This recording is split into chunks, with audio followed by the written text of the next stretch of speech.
Young tiger NTR హీరోగా తెరకెక్కిన దేవర movie September 27న release అవుతోంది. ఈ సినిమాపై దేశవ్యాప్తంగా భారీ అంచనాలు నెలకొని ఉన్నాయి. ఖచ్చితంగా దేవర మూవీ వరల్డ్ వైడ్ గా భారీ కలెక్షన్స్ కొల్లగొట్టడం గ్యారంటీ అని ట్రేడ్ పండితులు అంచనా వేస్తున్నారు. కొరటాల శివ ఈ చిత్రాన్ని చాలా ఎఫెక్ట్స్ పెట్టి రెడీ చేస్తున్నారు. అనిరుద్ రవిచందర్ మ్యూజిక్ కూడా ఈ సినిమాపై అంచనాలు పెంచేశాయి. ఇప్పటికే ప్రేక్షకుల ముందుకొచ్చిన సాంగ్స్ కి సూపర్ రెస్పాన్స్ వచ్చింది. ఈ సినిమాని హై వోల్టేజ్ యాక్షన్ ప్యాక్డ్ కథాంశంతో కొరటాల శివ తెరకెక్కిస్తున్నారు. 2 భాగాలుగా దేవర చిత్రం కథని చెప్పబోతున్నారు. దేవర సినిమాలో బాలీవుడ్ స్టార్ సైఫ్ అలీ ఖాన్ ప్రతినాయకుడిగా నటించారు. ఆయన క్యారెక్టర్ కూడా చాలా పవర్ఫుల్ గా ఉండబోతుందని టీజర్ తో స్పష్టమయ్యింది. ఇదిలా ఉంటే యంగ్ టైగర్ ఎన్టీఆర్ సైఫ్ అలీ ఖాన్ మధ్య వచ్చే పోరాట ఘట్టాలు చాలా అద్భుతంగా ఉంటాయంట.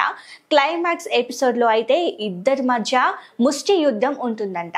ఈ సీన్ చాలా పవర్ఫుల్ గా ఉండబోతుందనే మాట వినిపిస్తోంది. క్లైమాక్స్ ఫైట్ లో ఎన్టీఆర్ షర్ట్ లేకుండా కనిపిస్తాడంట. మల్ల యుద్ధం తరహాలో ఈ ఫైట్ సీక్వెన్స్ ఉంటుందంట. ఈ ప్రచారం వాస్తవమైతే మాత్రం సినిమాపై ఎక్స్పెక్టేషన్స్ ఇంకా పెరిగిపోతాయి. ఈ సీన్ చూసిన తర్వాత ఫ్యాన్స్ కి పూనకాలు రావడం గ్యారంటీ అని సినీ విశ్లేషకులు అంటున్నారు.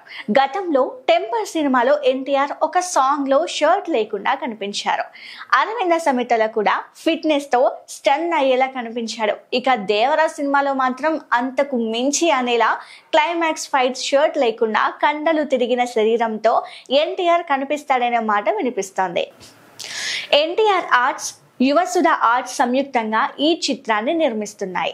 ఇప్పటికే ఈ cinema pre release business complete అయిపోయింది. వరల్డ్ వైడ్ గా 350 నుంచి 400 కోట్ల మధ్యలో బిజినెస్ జరిగిందని టాక్. జాన్వీ కపూర్ ఈ చిత్రంలో టాలీవుడ్ లోకి అడుగుపెట్టనుంది.